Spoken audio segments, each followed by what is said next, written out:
Hello, hello everyone. This is Edward Al-fathan, and in this video, I'm going to explain.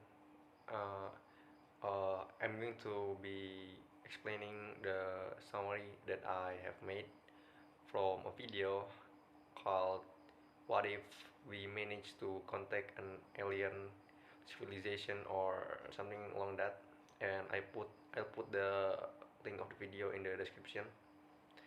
And let's go start. As we already know, humans have been trying to contact aliens from long ago, and even now they are still trying, but their attempt have not found anything that can prove that there are aliens civilizations in or any form of intelligent life outside of the earth. While I personally believe that in aliens truly exist, I still find it weird that all this time we have not made any contacts with them, and it seems that they left no solid trace in our history to be tracked. Are they truly exist, or they probably exist but they are hiding from us, trying to not make any contact with us, or maybe they are on their way to invade and colonize us? If humans do somehow manage to contact aliens, there will be consequences, and in some cases it is not for the betterment of humanity. You see, if you have seen many alien movies, you would know what I mean. But let's first talk about the good possibilities first. If we manage to contact them, we may be able to be friends with them. While this sounds ridiculous and naive, but it is still possible. But if the worst comes to worst, they will aim to conquer us. We better be prepared. And you see, even aliens invasions really happen, they will surely come with their advanced technology, with the technology that they can go from one planet to another. They will surely have advanced weaponry as well. And I think that we are not prepared, not now, not anytime soon, to face their advanced weaponry. And if they do and on their way to make it to the earth to invade us, and let's just pray to our gods. And here's the answers of few questions that I have made. The first question is, what if they invade us and they fail? And I mean, so they really did do that and they failed, and it will benefit humanity because we will have some kind of new technologies by raiding their violent spaceships, and we will eventually grow stronger with their alien technologies. And what if they invade? The second question is, what if they invade us? What will happen? And if they succeed in their attempt on invading us, then we're doomed. I mean, literally doomed, because uh, we will be either a slave or either an energy source. And the third question is, what are good things that should come, that comes, that could come? Should they be willing to befriend us? I mean, it is almost the same as the first one. We will advance our technology, and we will open new trade maybe, and yes, something like that. And the fourth question is, what will happen if we find them and we invade them first? It depends on how advanced their technology.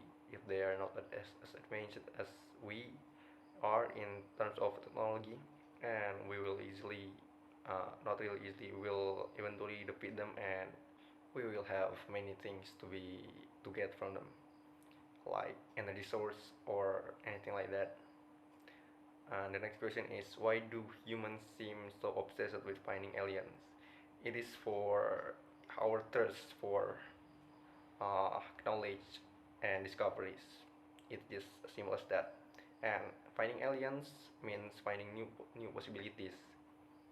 The next question is, why do humans make aliens look bad in the movies? Because it is what people want. I mean, do you want to see a movie about alien that where the alien is good and be friend with us?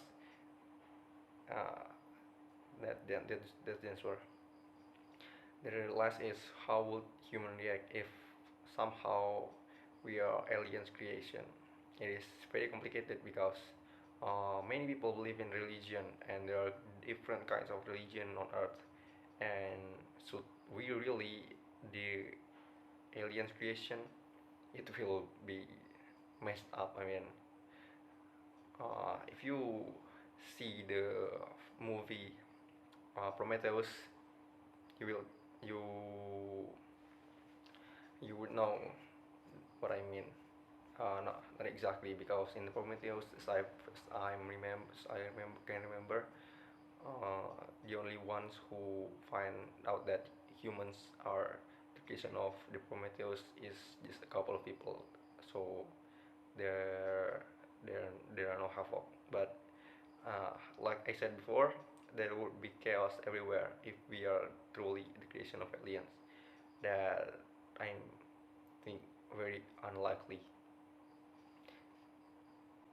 And that's all. Thank you.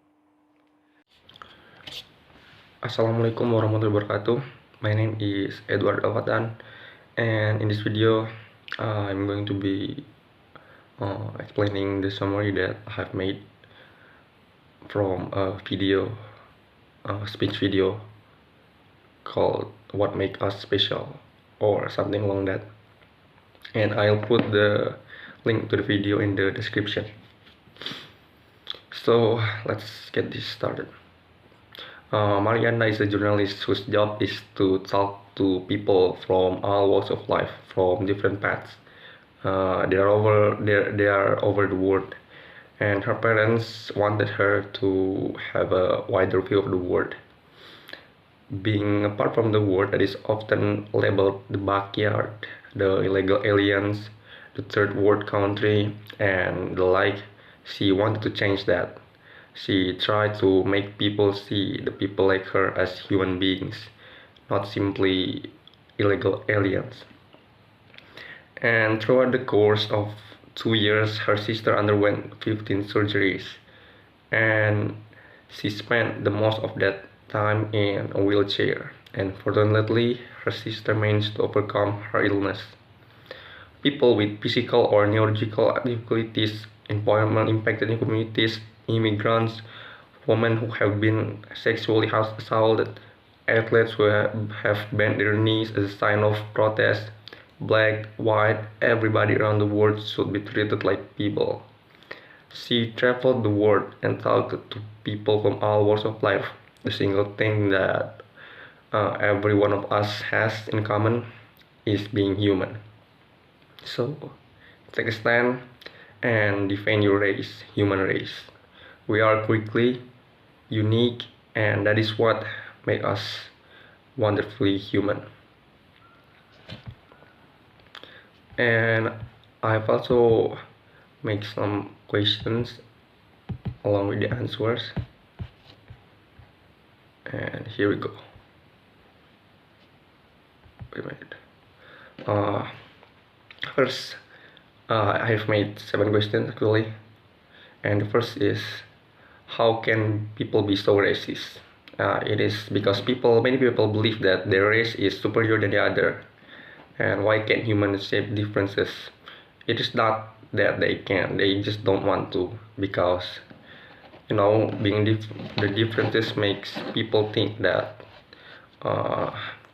people really don't like something that differ from them, something that differ from their way of thinking, their way of doing something, and how to bridge humans to accept differences. There are many ways, particularly, but I think that the most effective is that campaign through social media, because social media is something that many people can access. Why do many people violate human rights? It is because maybe they feel that uh, some of them feel like the need of violating human rights, such as terrorists maybe.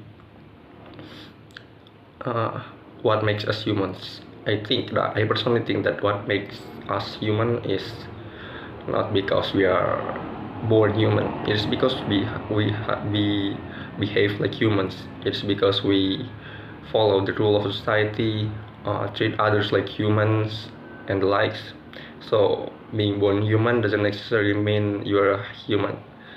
If you do things that inhuman, then I don't know. I don't think that humans should do something inhuman. Why do many people think themselves better than the other? Uh, Humans have desire for superiority. They have a desire for better place, better rank. So it is natural that they feel themselves superior to the other if they see weakness in the other people.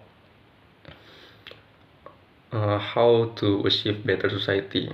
The first thing that came to my mind after reading the question that I wrote myself is that acceptance. Learn to accept differences. That's all. And thank you for watching this video. Hello, my name is Edward Al-fathan, and this video contains the summary that I have made after watching the video entitled "What if someone jump out, or what if we falls into the Niagara Falls, one of the biggest falls in the world?" And here is the summary. Uh, there are a few people who had attempted to try their luck falling into the Niagara Falls, and it is a little more than half people who have tried that survived it.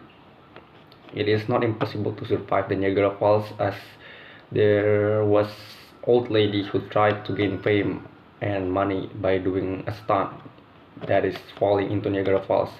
Yet he succeeded with a few of broken legs. And the next people is a man who tried to falls into the Niagara Falls using a device that he likely constructed himself. And next people is a child, 7 years old. He survived a boat crash, and unfortunately he goes to near the Niagara Falls and he falls. Yet he survives. That location is called the Miracle of Niagara. And that is the summary. Here are 5 questions that I made regarding the previous video.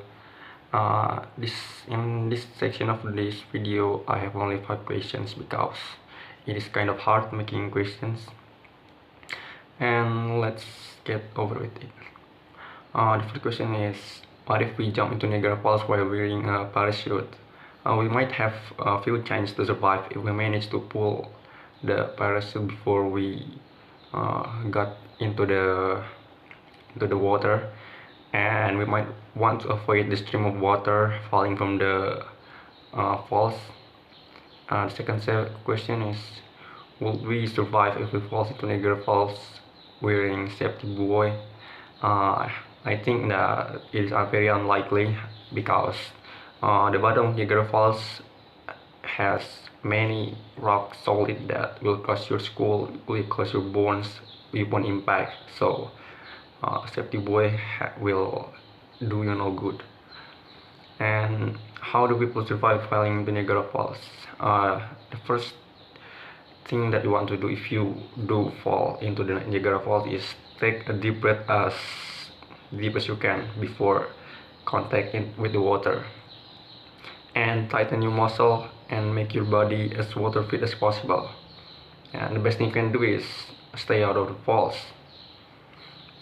What's the reason of several attempts falling into Niagara Falls? This is the fourth question. Mostly to gain fame, and the others just unfortunate accident. The last question is the fifth question. Why do people like to go to Niagara Falls? It's obviously because it is beautiful. It is a world wonder. And thank you. Hello, assalamualaikum warahmatullahi wabarakatuh. This video contains the summary about the video I watched, and I will also put the link on the description. And first I want to apologize about the lack of light in my room. It is not my room that is dark. I mean, my room is quite bright, and it seems that my camera have some kind of problems, and I don't know how to fix it. And let's go over it, the summary. Barack Obama was born in Hawaii, and after his mother remarried, he moved to Jakarta, Indonesia. And at the age of 10 years old, he moved back to America, and there he spent his time going to college and partaking in an organization. And he had a wife named Michelle. With her, he was blessed with two daughters named Malia and Zasha.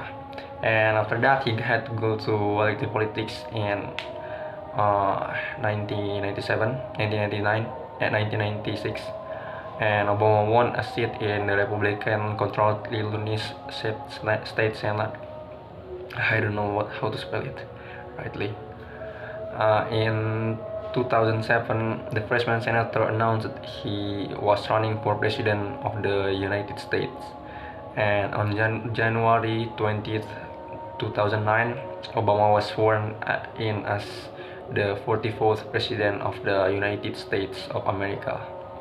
And Obama's political career was a great success. The next president of the United States was also him.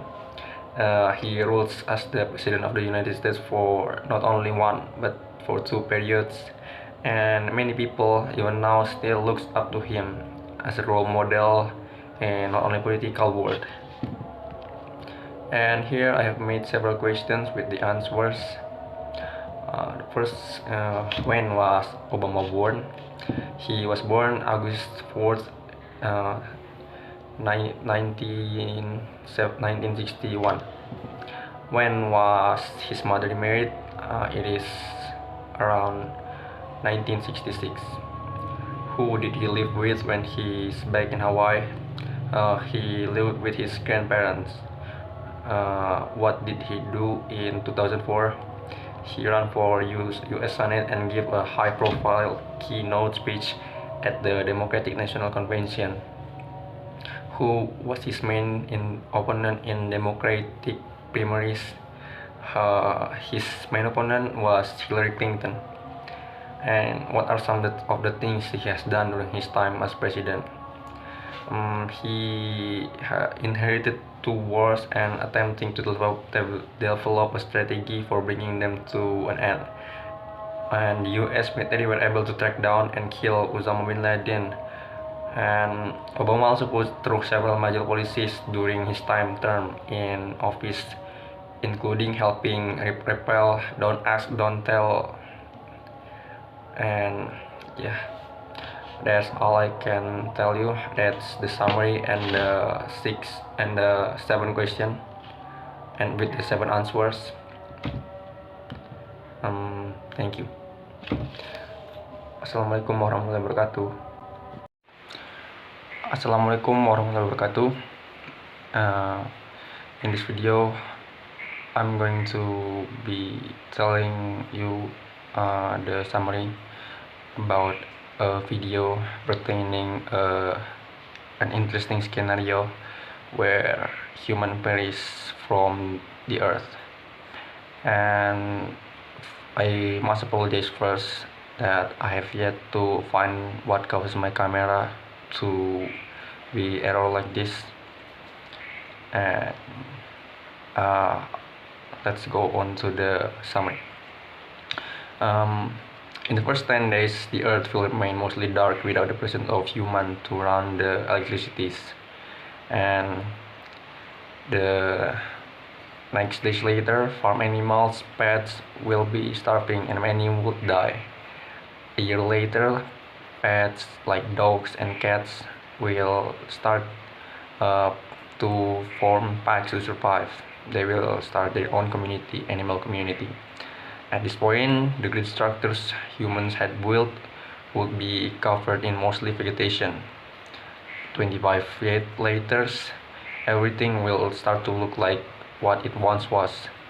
Everything would be covered on more vegetations, like many people will start to be like a mix of a city and a forest. The Dubai and other cities in the Middle East will be will be desert once again. And yeah, as well as the rest of the rest of the world will be like that. And five five 500 years later, the great metal structures and describe skyscrapers such as Eiffel Tower, Burj Khalifa, and the likes will fall, leaving nothing but debris. 50 million later, there won't be any sign of what once the greatest species of the earth. Cities and structures would be nothing more than ashes. The only thing that might exist as the trace of human race is probably plastic. And given 50 million years again, the trace of humanity will definitely and eventually perish from the earth. And here are the questions regarding the summary in the video. If there is another intelligent species on the earth long after humans die off, will they recognize or find out our trace? It is very likely. It is very likely because just like we with the dinosaur died for around 65 million years ago, yet we still find many traces of them remaining of them in their bones. And what could possibly cause human to perish? Many things: nuclear war, natural disasters, pandemic. What can we do to prevent human from perish? I think stopping our excessive resource exploitation will be good, and stopping our overpopulation. How can plastic last longer than metals and concrete? Chemical resistant plastic are less likely to become damaged due to chemicals or chemical reaction, whereas metal can oxidize or rust. And the fifth question, which is the last question, is: should there be a scenario where humans not exist in the first place? What would become of Earth? Without us, I think the Earth will do just fine. Just like many years before humans ground the Earth with their revolutions, the nature will select and eliminate species and add more species as replacement. And I think that's all from this video. Thank you. Assalamualaikum warahmatullahi wabarakatuh. Back with me again, and in this video I'm going to be explaining the summary I've made about from a video entitled "What Happened 200 years ago." The world 2 million years ago, 200 million years ago, had no cell phones, no electricity, or even humans. And 2 million years ago, the world was during the late Triassic period. One of the most notable differences is the Pangea, or the supercontinent containing different parts of today's world. Australia, North America, Asia, and the rest. But the first thing that you would notice if we were born in that period is that all dinosaurs running around the continent. And when the continent is still intact, is still one continent, we can go from Asia to another continent without traveling through the sea, because Asia and other continent is still a part of the same continent. At the time there were not a lot of competition between species, because 70% of the creatures were wiped in a mass extinction event. Many of the animals at this time were able to thrive and grow without having to be constantly wary of other predators. Scientists suspect that much Pangea was a dry desert wasteland. That is because the landmass was so large that the interior would have received the cooling effects of the ocean. The ocean, known as Pantasla, surrounded all of Pangea and covered 70% of the Earth's surface, much like now. The ocean was extremely deadly. It would easily produce super hurricanes and monsoons, and due to its massive size, they could gain enough momentum to hit Pangea with potentially fatal weather. And after 50 million years later, the dinosaurs like the likes of T-Rex, Brachiosaurus, Sesamosaurus will start to appear. And that is the summary. Okay, so now we go to the Q&A session. The first question, I would like to remind you that in this video the questions that I can come up with are only 4, unlike the other video that have 7 questions, and this video only have 4, probably 4. Okay, the first question is, why do people name the period Triassic? It is after the succession of the 3 distinct rock layers, Greek Trias.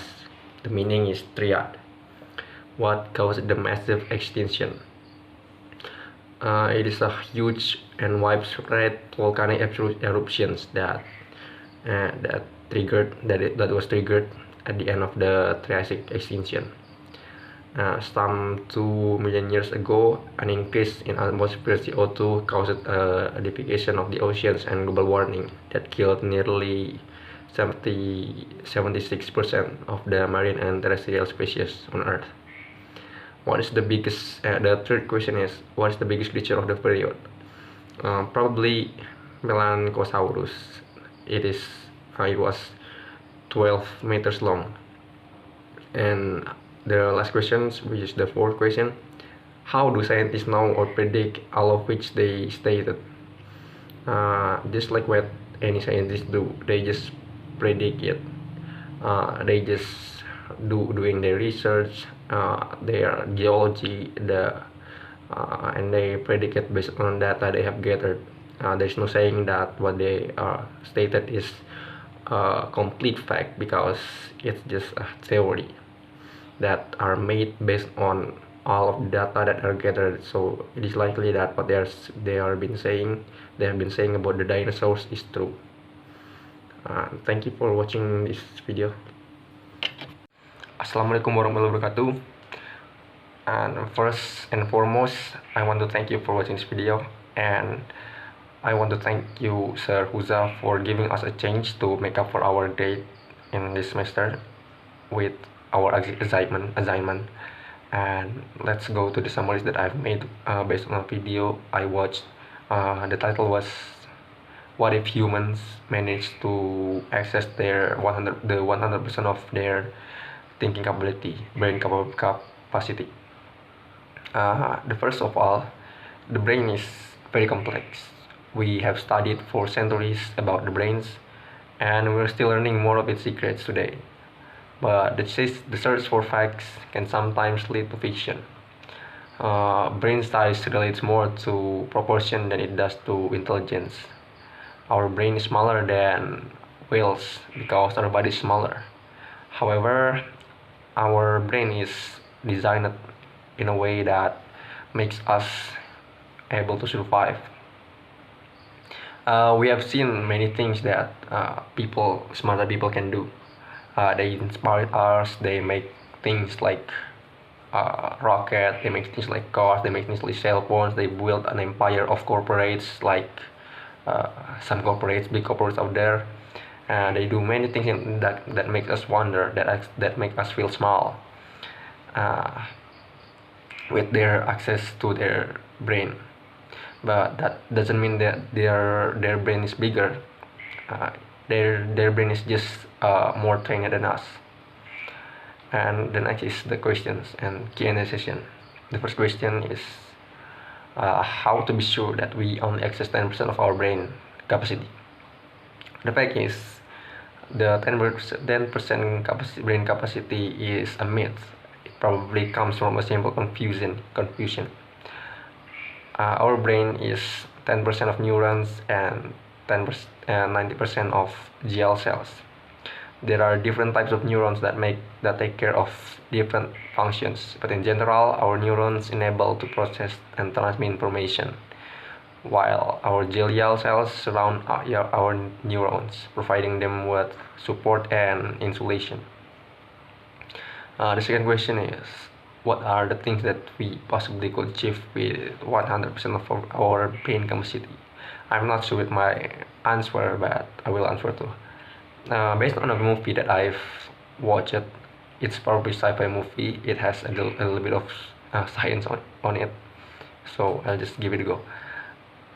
We can time travel, we can manipulate things, we can do telekinesis and the likes, but I am not sure if it's real. I think it's just exaggerated. Are whale or dolphins better than humans in some way? Yes, in tracking, in 3D modeling and in their brain, because the way they see things using their sonar, especially the dolphin. The next is